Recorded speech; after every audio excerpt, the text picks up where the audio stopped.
ее секретаршу, чтобы передавать ему, потому что общий отдел и отдел кадров не берет, не брали бы, если я давал бы, не брали бы. Потом после этого я пошел в Нацбанк. Ровно 8:39 число Нацбанк. Из такого соображения я пошел, что их назначали Нацбанк, меня принял Икроми Сироджидин, заместитель председателя Нацбанка Республики Таджикистан. Он очень хорошо со мной общался, долго мы сидели, разговаривали, Он послушал меня, сказал, что он принимает меры. Я ему сказал, что это просьба к вам такой. После этого случая у меня такой нервный стресс. Дайте мне отпуск, чтобы я отдыхал. Он сказал, я постараюсь помочь.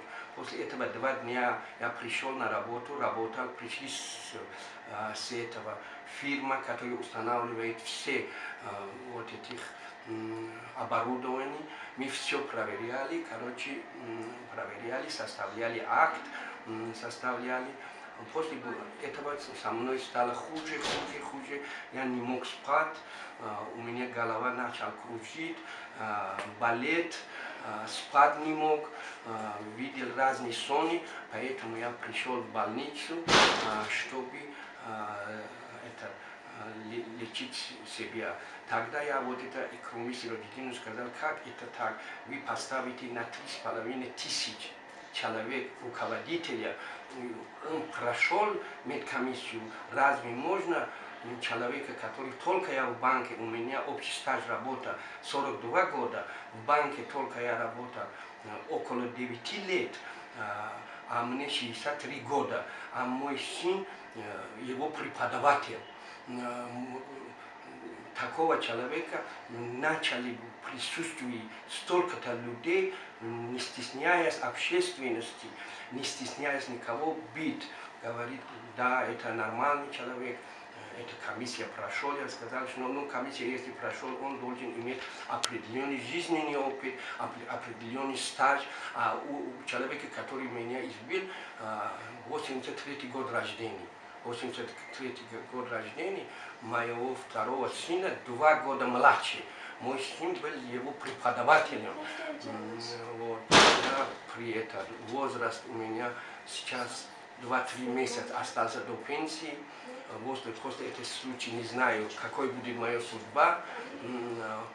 Если этот человек будет работать, наверное, меня не дает работа. И об этих вещах я написал письменное заявление в Комитет национальной безопасности республики. Я уверен, что они передают компетентные органы и сами будут подключаться и проверяют все факты тщательно, бесстрастно, определить, что к чему, я виноват или нет. За счет виновности себя я считаю так.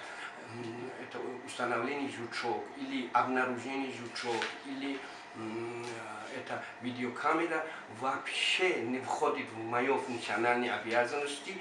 Это произошло, клевета, не за что меня такой избили. Коллектив наши только в банке, в головном банке наши коллективы, которые меня знают, уважают, никогда такой случай не было, где-то 350 человек. А в банке всего работает 3500 человек, все они меня знают. Произошло такой случай. Я прошу, чтобы органы тщательно разбирали и наказали виновных, не все.